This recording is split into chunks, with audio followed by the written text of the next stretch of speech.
I was saying about Rico from StreetScores, and man, oh man, I feel a little bad even reporting this because I do like B.Rob, but now some of the rumors that were going around just like a week ago have suddenly been confirmed, at least through Jordan Schultz. Now, Jordan Schultz has broken a lot of news that it has ended up being true. Like, he's been first on a lot of things that have actually for real happened. So I feel like he's fairly trustworthy when he says that the Washington Commanders are actively shopping Brian Robinson and trying to trade him before this regular season starts.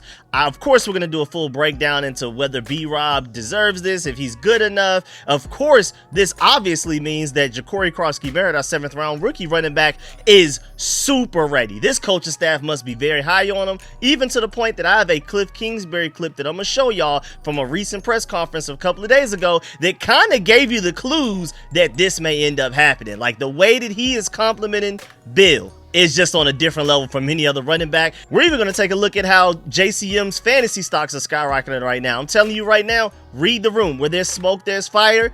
He may be one of them ones. So we're going to talk about Brian Robinson, and also we're going to talk a lot about JCM and what this means for him as well.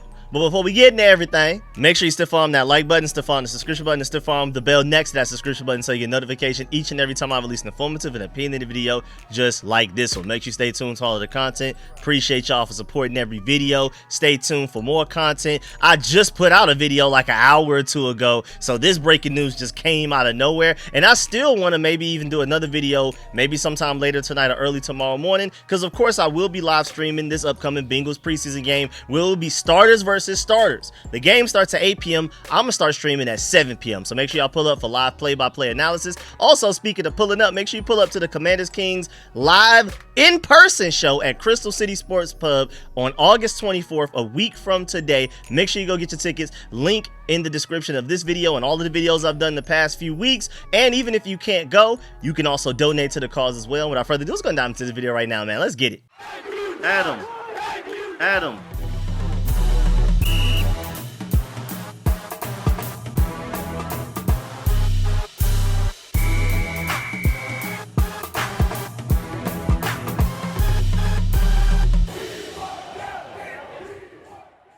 And I really want to emphasize the fact that, like, Jordan Schultz, I'm not saying he shoots 100% from the field, but whenever he says something, he means it. He was the first person to break the Jamar Chase and T. Higgins contract extensions. He was the first one to break the Terry McLaurin requesting a trade. He was the first one to break, most recently, just earlier today, how the Texans traded John Mechie to the Eagles. Like, so Jordan Schultz is one of those guys, like, he's plugged in for real. Again, I'm not insinuating he shoots 100% from the field, but I am feeling like there probably is some real news to this. This is not just some random rumor that he decided to throw out there to clickbait people. Because, again, even just the fact that he already had the internet buzzing from the John Mechie situation just 4 hours ago. He didn't need this. He didn't put this out there today because he felt like, oh man, it's a dead day. I don't have a lot of, traffic going through my website, through my Twitter and stuff like that. I need something to get me back trending. Nah, he didn't need to do this at all. So I'm really assuming that this is real. So he tweeted at exactly 6:23 p.m., the Commanders have been shopping Brian Robinson to teams around the NFL. The former 3rd round pick out of Alabama is entering the final year of his contract. We got to break this all the way down. Again, I like Brian Robinson, so I want to preface everything that we end up saying in this video, and I'll probably mention it again. I like Brian Robinson, and no, I do not want to trade him. We're going to dive into all of that soon, but just let's go in order of how I set all of this up. I organize my videos in a certain way for a certain reason. So let's keep it pushing. So shouts out to Mason Kinahan. He did point out the fact that there have been rumors around B.Rob recently, but this is like the first national reporter to actually say something about it. So that's why now it really holds weight, because I just talked about this a few days ago when the rumors first started, and shouts out to Ben Standig because he was the reason that all of this started. But I just talked about this a few days ago. Jordan Schultz is the first trustworthy national reporter that's put that out there. So now it's like, okay, this is real. This is not just some rumor. This is a report. Again, always take things with a grain of salt. You believe whether Jordan Schultz is a credible source or not. That's up to you, honestly, you personally. But this is the first time that somebody at that level has reported on this. And Also, shouts out to Burgundy Blog. He brings up a good point that, like, whether B.Rob gets traded or not, we got to credit Ben Standig for being a few days out in front of the possibility of all of this happening. Because he put his neck out there. He probably received a lot of negative comments and hate for even throwing this rumor out there. And he even retweeted it again today. He posted the link and everything to his podcast where he talked about how last week there's a strong possibility that Brian Robinson won't be on the Commanders' Week 1 roster, along with numerous other topics involving the locals. And so, literally, just back on August 13th, so it was 4 days ago, he said, quote, "I'm going to guess Brian Robinson is not on the Week 1 roster. I have no insight into that. If Krosky Merritt's on this team, I just don't know how you're sitting him," unquote. So he must have been hearing something. Somebody, Kliff Kingsbury, Anthony Lynn, Dan Quinn maybe, somebody must have been raving about Ja'Cory Krosky Merritt, and maybe the whispers got around. Either they said it directly to Ben Standig, or they said it to somebody that knows somebody that knows somebody that knows Ben Standig. But either way, somebody is very excited about Ja'Cory Krosky Merritt. I wouldn't be surprised if this entire organization, all the way up from Adam Peters, through Dan Quinn, through Kliff Kingsbury, through Anthony Lynn, through just everybody in the coaching staff that has anything to do with the running backs, all of them probably feel this same level of excitement. Even to the point that Kliff Kingsbury, I mean, just listen to this clip. Shouts out to Seawall Sports, because she was the one that asked the question that led to this answer from Kliff Kingsbury. She even tweeted it back on August 4th. "I wanted to know if what I was seeing is real in the Commanders running back room. I asked defensive coordinator Kliff Kingsbury about the group. They are having a very good camp. They've also shown their effectiveness on special teams as well." But here is his answer talking about the running back room. Hey, Coach, I know you mentioned Bill a moment ago after Ben's question. So what are you seeing so far out of the running back room? A lot of guys that can play. I think there's probably 6 or 7 guys that'll end up being on a roster this year out of that room, which is a credit to those guys and the job Coach Lynn does with them. But, Bill, for a young guy, loves football, competes, very explosive. Like, he got ruled ineligible at Arizona and stayed and played scout team the whole year, which is like nobody would do that, So that tells you right there the type of passion he has for it, and it shows up. So that was a exciting kind of pick for us and what he's shown so far. And then Austin Eckler looks as good as ever. We got B.Rob, we know what he is. C-Rod, J-Mac, Kaz, Felton's done good. So I think there's 6 or 7 guys that are going to make rosters, and so it's been great competition in that room. And as you just heard, Kliff was very complimentary of Bill. He talked about him the most out of everybody. Like, he highlighted why he likes JCM so much, and then he kind of sprinted through everybody else's compliments, like, yeah, B-Rob's good at that, Austin Eckler's good at this, but like Bill, man, I mean, the circumstances he went through, the this and that, like, he talked about Bill completely different from how he talked about anybody else in that running back room. So you can already tell Kliff Kingsbury is a big fan of his. Now, they're never just gonna come out and flat out say, especially this early in the offseason, regular season haven't even started, and technically Brian Robinson is still, as of today, until further announced, your RB1. So they're not going to do Brian Robinson dirty by just out in public saying, yeah, that boy Ja'Cory Krosky Merritt is the best running back we have on this team, point blank, period. Even strategy-wise, I don't think they would necessarily just go out in front and just say that to just broadcast to everybody, even though this update about Brian Robinson probably already broadcast this to all of our future defensive opponents on our schedule, but they wouldn't just come out and say, hey, future opponents, specifically the Giants Week 1, watch out. Ja'Cory Krosky Merritt may be playing a lot. Prepare for him. Watch his college tape and figure out his weaknesses so you can learn how to stop it. We don't want to do that. Again, Brian Robinson, this whole situation with apparently the Commanders trying to trade him, probably already did that in a way, but like at least Kliff Kingsbury, Dan Quinn, Adam Peters, and those guys would never come out and say that, because that would feel sort of disrespectful to Brian Robinson. But at the end of the day, Ja'Cory Krosky Merritt probably is the better, more explosive running back. And we're going to talk about this soon later on in the video. It may not necessarily be that he's the better running back today, but the earlier you play him, the better of a chance the earlier he'll become better than Brian Robinson. Like, he'll develop, he'll surpass Brian Robinson sooner the quicker that you play him. And so that by the time we get to the playoffs and we're trying to go on a deep run, Ja'Cory Krosky Merritt is ready and already balling and is already one of the ones in the NFL. And remember though, I warned y'all like 2 weeks ago, even before the Ben Standig thing, before Ben Standig said like 4 or 5 days ago that he would be surprised if Brian Robinson were on the Week 1 roster going into the regular season. Even before that, a week before that, I warned y'all that Brian Robinson was catching punts in practice. Go look at my training camp breakdown. I need to go find that clip because I literally said it. I was like, I don't know. I don't want to read into this too much.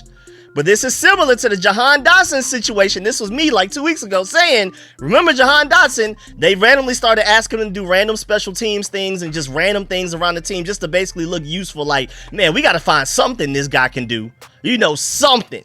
Because he's being replaced in his specific position room. Like with Jahan Dotson, we had other receivers stepping up. And also, they just didn't like the way that Jahan Dotson played football. They felt, I mean, he didn't want to block. And Kliff Kingsbury requires wide receivers that can block well. And so they traded him very soon after that. We saw it. We were like, I remember last year, we were like, Jahan Dotson special teams. I don't know, man. It sounds like they don't really like him that much. And it's kind of, I don't know if y'all seen Office Space where they kept moving Buddy's red stapler around and stuff like that. Just looking for anything to do, just displacing them. Whenever they needed his spot, they would move him somewhere else so they could utilize that space. It kind of felt like that with Jahan Dotson last year. And then, like I said a couple of weeks ago, it was starting to feel that way with Brian Robinson as well. I mean, returning kicks, I would never want Brian Robinson returning kicks, dog. Let's chill. So I'm not surprised that we got to this point. But Mark Phillips brings up a good point. He said, yes, this is a little surprising, but B.Rob wasn't drafted by this group and Jacory Krosky-Merritt was. And this group definitely prioritizes keeping talent that they scouted and evaluated and drafted themselves rather than a holdover from the Ron Rivera era, Dan Snyder and all of those guys. I mean, Brian Robinson's a good talent, but they definitely prioritize to where if it's even neck and neck, hey, if we drafted you, we're going to pick you. You know what I'm saying? So they really prioritize the guys that they found, that they handpicked themselves out of the draft. And shouts out to Jordan Schultz, even moving on to Brian Robinson. I mean, there's a reason that the Commanders, and even me as a fan, like I've been rooting for Jacory Krosky-Merritt to surpass Brian Robinson. I don't want to completely displace Brian Robinson. I don't want it to get to the point where we actually for real trade him. We're going to talk about that later on, to where I'm nervous because JCM is like still technically dealing with a shoulder injury right now. But at the same time, the reason that I really want Jacory Krosky-Merritt to eventually become our starting running back, I just didn't necessarily expect it to be as soon as even before week 1 of the regular season, is because he's so much more explosive. The way that he can get yards out of a situation and maximize any yardage in any given play, make something out of nothing, that's something that Brian Robinson, even though he is the veteran and he is nuanced in certain ways that Jacory isn't yet, Brian Robinson just doesn't have that level of explosion and agility and stuff like that. And so it's like the ceiling. You're rooting for the JCM ceiling versus what you currently have in a Brian Robinson floor. The fact that they're ready to trade Brian Robinson and move on to JCM shows that JCM already has a level of floor that maybe I didn't even expect to get out of him before week 1. But going to the points that I don't want to just completely downplay Brian Robinson, but Jordan Schultz brings up the fact that Brian Robinson has been highly productive through his first 3 seasons, rushing for 2,300 yards and scoring 20 touchdowns, all while coming back from being shot before his rookie year. And he deserves a big salute for that just by itself. Recovering from getting shot is insane, and then playing as well as he did, coming out the mini-men in his first game back. Come on, man, that was cold. Like, we can never forget that from Brian Robinson. But Jordan Schultz said that Washington likes his running back depth, but Brian Robinson is available for the right price. So I also feel like not only is this a big JCM must really be like that type of situation, they also must like and trust some of the other running backs too, because it's not just JCM immediately becoming a starter type of situation. That means they also trust like Chris Rodriguez as maybe like the 3rd or 4th running back. Maybe they like Demetric Felton, what he's done is like the 5th running back to maybe make the practice squad. They feel like they have a really solid stable of running backs if they feel like they could trade away Brian Robinson and still be good to go into the season, because there's no way they're just ignoring the fact that we could just be one injury away from our running back room looking crazy without Brian Robinson, or if Austin Eckler or Jacory Krosky-Merritt were to get hurt. But now again, I don't want to downplay Brian Robinson, but Warren Sharp brings up a good point. Despite facing the number 5 easiest schedule of run defenses last year, Brian Robinson ranked 27th out of 50 running backs in yards per carry with 4.3. He was 37th out of 50 running backs in explosive run rate at 6.5%, and he was 35th out of 50 running backs in stuff rate at 20%. And then even on top of that, he was 44th out of 50 running backs with a 34% of his runs going for 1 yard or fewer.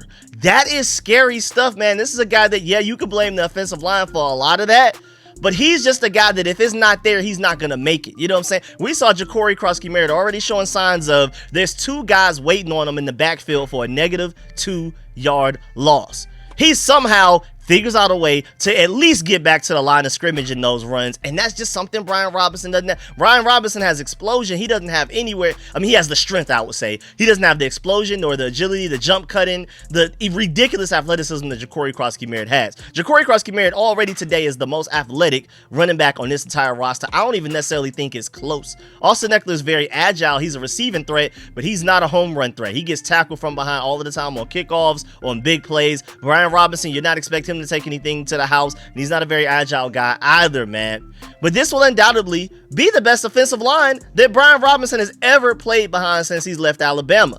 But at the same time, now we're looking at the situation like if B.Rob behind that same O-line can get 8 yards on a run, but JCM can get 40, you know what I'm saying? I can see why they would prefer to go ahead and give those carries to JCM, especially as early as possible. Throwing JCM out there to the Wolves as early as possible will force him to develop and improve as soon as possible and be primed and ready for the deep playoff run and trying to go win this Super Bowl, man. Like, imagine if by the time we get to that serious stretch of games going into like November, weather starting to get cold, games getting serious, playoff implications and stuff like that, and we have one of them ones at running back.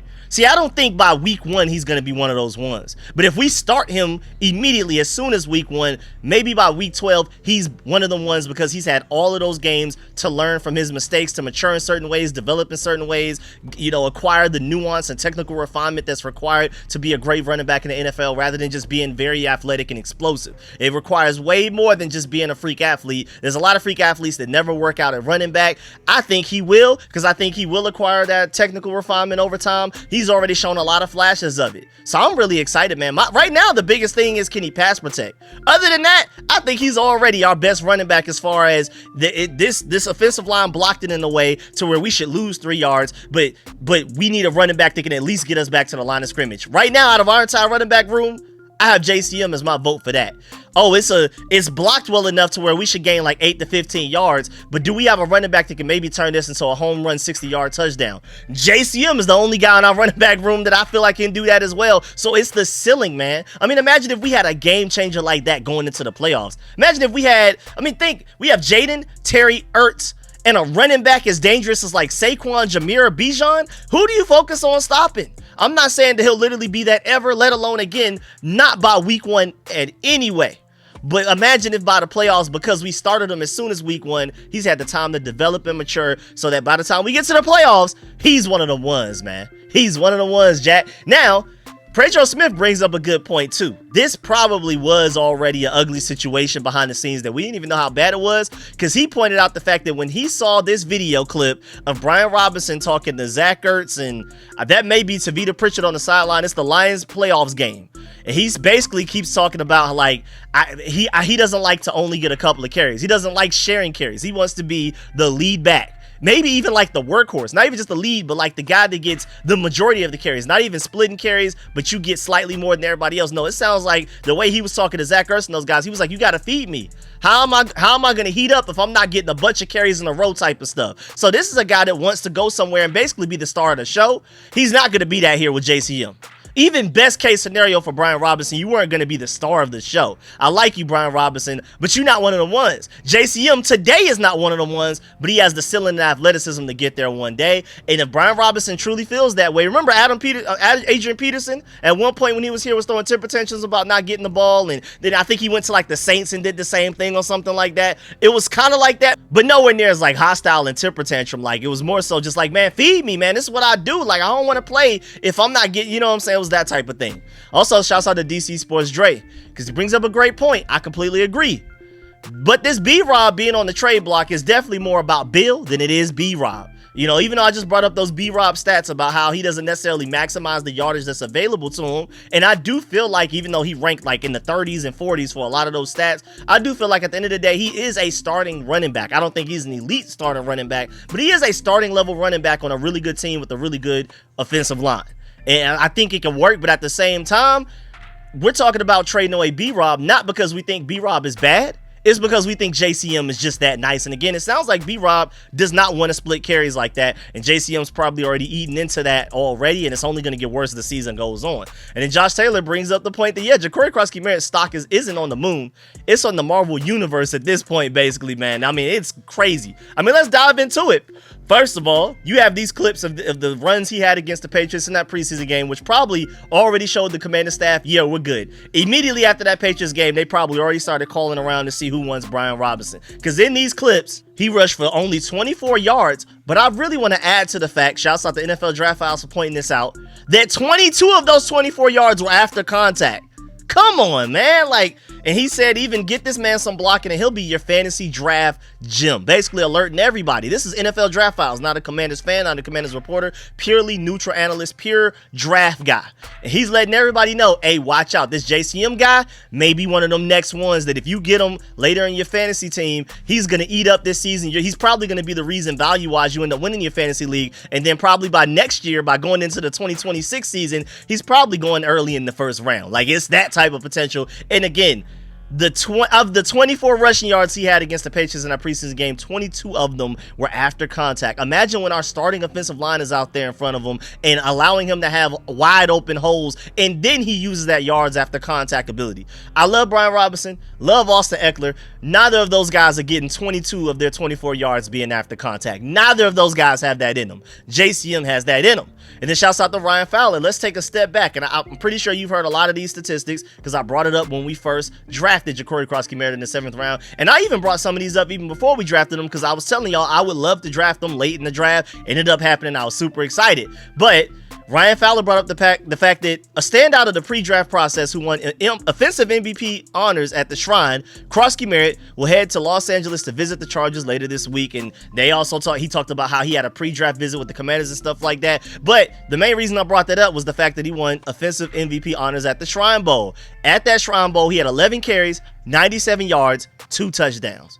Come on, man. 11 carries, 97 yards, 2 touchdowns. It got to a point where he was balling so much they just sat him down so that everybody else could get a good enough look in the East-West Shrine Bowl. He was embarrassing people. You know what I'm saying? And it was just making other people look bad, and they didn't want that. So they were like, all right, man, we know. You're ridiculous. You don't belong here. You're really actually a first round, second round, at worst, third round talent. You just had weird situations and weird circumstances to where now you're going to end up being probably a 7th round pick because you didn't play this last season because your former team snitched on you or whatever. But you are a ridiculous talent. You should not be here at the East-West Shrine Bowl with these guys that a lot of them are more than likely undrafted free agent signings and stuff like that. 7th rounders, at best, maybe 6th rounders.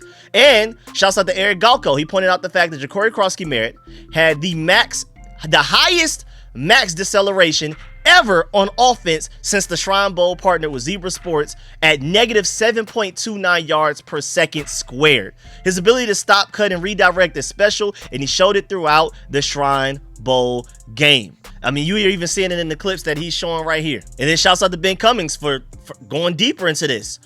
Shouts out to CP Plant and Zebra Sports since they've tracked max acceleration and deceleration, and that's including the Shrine Bowl since 2023 and the Senior Bowl since 2018. Among all of the running backs since 2018, Ja'Cory Krosky-Merritt ranked 6th in max acceleration and 1st all time in max deceleration.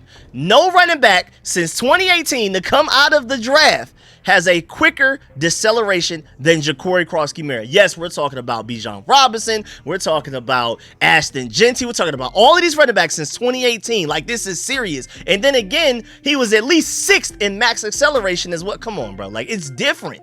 Also, shouts out to Jacob Gibbs for pointing out the fact that Ja'Cory Krosky-Merritt had the 3rd highest avoided tackle rate in this entire running back class, including everybody that just got drafted in this 2025 class. All of those running backs, he had the 3rd highest tackle avoidance rate, minimum 200 attempts. Also, when facing stacked boxes, this is the one that's the most impressive part about JCM's game coming out of college.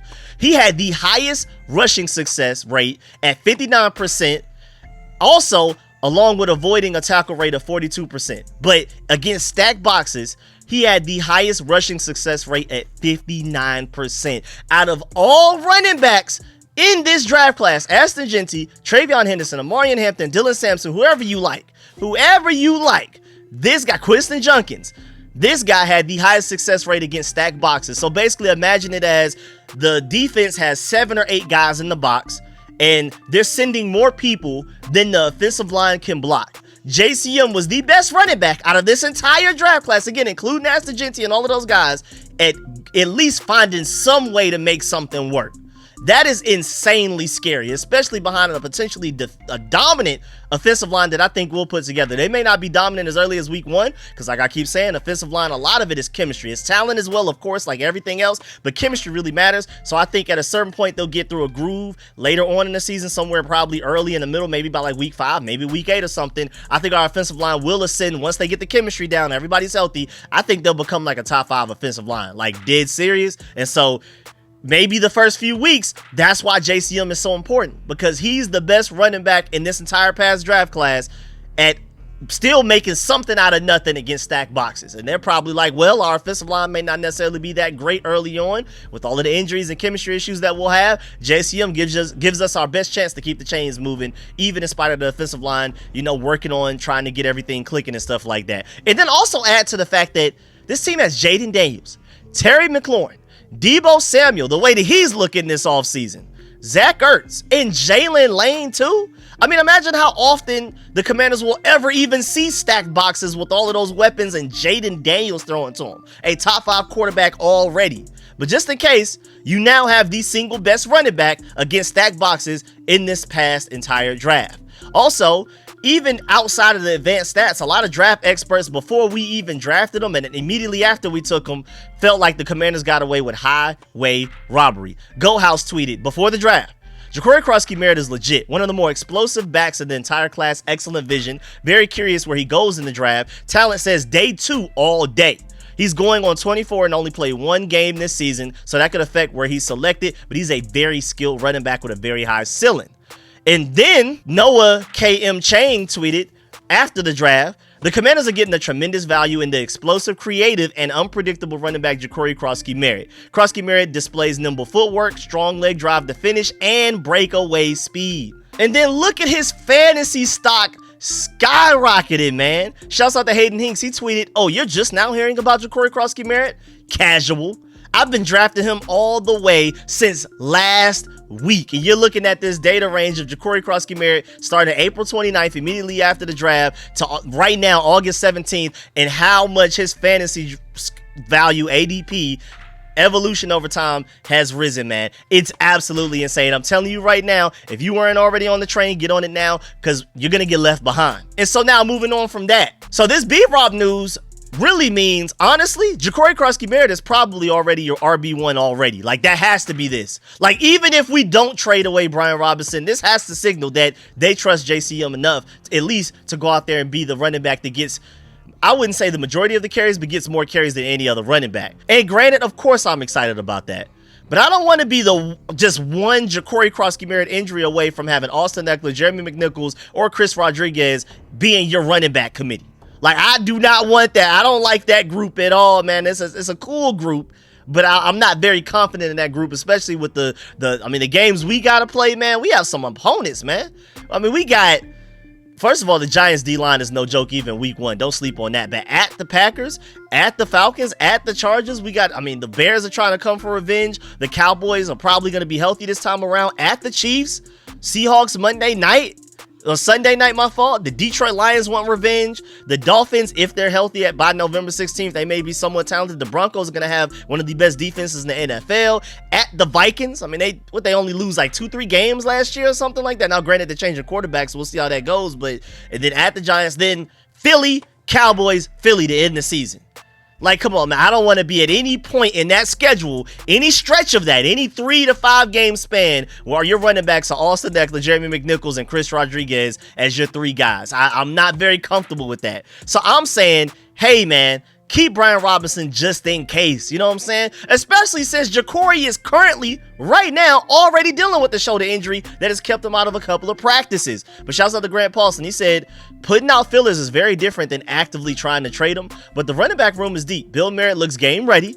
Austin Eckler has game left, and the roster bubble running back Chris Rodriguez is proving capable in a similar role to Brian Robinson. And that's really a big key to this. The fact that Chris Rodriguez is basically your Brian Robinson replacement, and I can see why a lot of people prefer Chris Rodriguez over Brian Robinson. I like Brian Robinson a lot. I can understand why he is your RB1 and why Chris Rodriguez is on the practice squad, but I can also see, based off of what he did against the Falcons, Brian Robinson doesn't do that.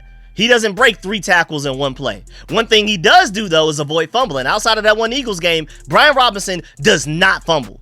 And he actually catches the ball better than Chris Rodriguez. Chris Rodriguez has stone hands. He tries to tackle. He tries to catch the ball with 2 fists, it looks like sometimes. So there are certain advantages that you have to Brian Robinson. But of course, if we're talking about just pure break tackle ability, Chris Rodriguez got that. I mean, just think about their time going back in college. Brian Robinson always had an Alabama offensive line in college that was 9 times out of 10 better than the defensive line they were going up against the entire time he was their running back. Whereas Chris Rodriguez played for Kentucky. 9 times out of 10, that Kentucky offensive line was worse than the defensive line they were going against in the SEC. So Chris Rodriguez is used to getting it out of the mud. He's used to turning nothing into something. And so I would say that he is better than Brian Robinson at that. But Brian Robinson, we're not just going to completely disrespect him, overlook him, and act like he doesn't have any traits that are better than Chris Rodriguez. But again, my point is, I can see why you're comfortable with, we could trade away Brian Robinson because we got Chris Rodriguez winning out to fulfill that role. But shouts out to Josh Taylor. He said, we will really see how much they use B.Rob on Monday night, and that will really tell it all, honestly. I'm curious. I mean, if B.Rob plays a lot against the Bengals, is that because they're trying to show everybody in the NFL, hey, look, this is a good running back, shiny new running back that's available right now. Somebody trade for him. He looks really good. You know what I'm saying? We'll see. Shouts out to Burgundy Blog, too. He said, getting shopped this late in the summer is super ominous. Immediate assumption, 8 is off the roster. Figured AP planned upgrade all year, like since before the draft even happened, before they even got Ja'Cory Cross-Marriott, but they just needed to make sure they had procured another guy that can step up and take his place. And I'm guessing at this point, they're comfortable enough with JCM to assume that he will. Now, shouts out to Seawall Sports. She said, I've been watching the Commanders running back room closely, as I've shared previously. If I am thinking about how much the team values versatility, there's only one player in the running back room that does not play special teams, JCM. If I am thinking about contract years and you have to pay someone whose contract will kick in next year, then who would you choose? If I'm thinking about how much the team values versatility, there's only one player in the running back room that does not play special teams. Interesting. If I'm thinking about contract years and you have to pay someone whose contract will kick in next year, then who would you choose? B.Rob or Austin Eckler? If I'm thinking about the improved offensive line makes it easier for maybe not an RB1 today, but the potential to be an RB1 guy to go out there and be more successful, then why not go ahead and play the guy now, which to my point earlier, JCM may not necessarily be all around better than Brian Robinson today, but playing him now gives you a far better chance of him being way better than Brian Robinson by the time it matters most, and that's going into the playoffs in that December, January, and potentially February football. But lastly, both times that we've talked about this Brian Robinson trade stuff, I feel like we just can't skip over the fact that what can you even get in return for B.Rob right now? A running back that has never had 800 yards in a season, is already 26 years old at the most devalued position in all of sports, not just football, all of sports, and on the last year of his deal. What can you get for that? A 1942 11th round pick or something? And I like B.Rob. I don't want to trade him. This is coming from somebody that does not want to trade the guy. But to be honest, what do we get in a trade for him? Like, for real, I would love to know in the comment section what y'all think the best case scenario a Brian Robinson trade could go for. Which is why I think we will end up not trading him.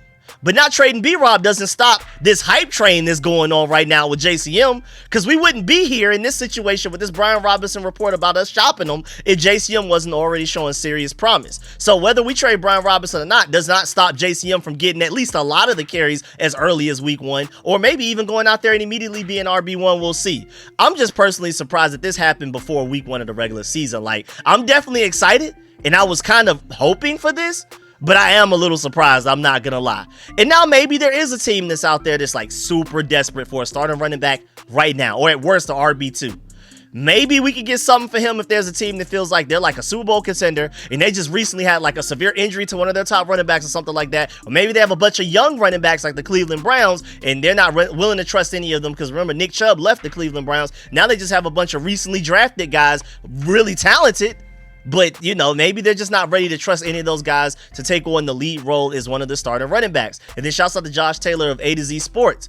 I felt like he brought up a great point. Now, please go check out his article. It's titled, Ja'Cory Cross-Merritt's Emergence May Have Decided the Fate of the Commanders Starter Going Into a Make-or-Break Season. He does a full dive into Brian Robinson, Ja'Cory Cross-Merritt, and all of that type of stuff. But in a section of it, and I'm not going to read too much of it, but he talked about some running back needy teams out there as possibilities. You have the Green Bay Packers, the Cleveland Browns, Houston Texans, Chicago Bears, Carolina Panthers, and San Francisco 49ers. I'm not going to dive into what he says in the article. You got to go support his article and check that out for yourselves as to why he potentially listed those teams. But that's an interesting group of 6 right there that maybe we could trade Brian Robinson to one of those teams. Again, I brought up the Cleveland Browns already. I feel like that's a pretty interesting team right there to give that team some experience to be able to have a guy that starts week 1 while the younger guys, I mean, Quincy Junkins already has his legal trouble going on and stuff like that. Dylan Sampson was even raw coming out of the draft. You know what I'm saying? So maybe Brian Robinson to the Browns, I think, makes the most sense to me, but there are other teams out there as well, like Josh Taylor listed. But yeah, man, that's the end of this video. Please get in the comment section. Let me know how you feel about everything discussed in the video. Please still follow that like button, still follow the subscription button, still follow the bell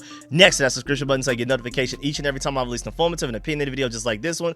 Please make sure y'all still follow that like button on the way out. And also, even more importantly than that, first of all, thank you for making it this far in the video, but also let me know in the comment section how you feel about this whole situation. How do you feel about B.Rob? Do you feel like he actually will end up getting traded? If you do, what is the highest draft pick possible you think he could even possibly even go for, with the factors I've already laid out, with him being 26 on the last year of his deal, all of that type of stuff, and typically 10 games into a season he becomes injury prone. I forgot to add that earlier. I like Brian Robinson. Like I said, I don't want to trade him, but if you do feel like we should trade him, or I feel like that's 2 different questions. Do you think we should? Yes or no? Do you think we will? Yes or no? And then, of course, also, what's the highest draft pick you think you can go for? And then also, let me know how you feel about Ja'Cory Cross-Merritt, man. Is it really his time? Are we really to that point?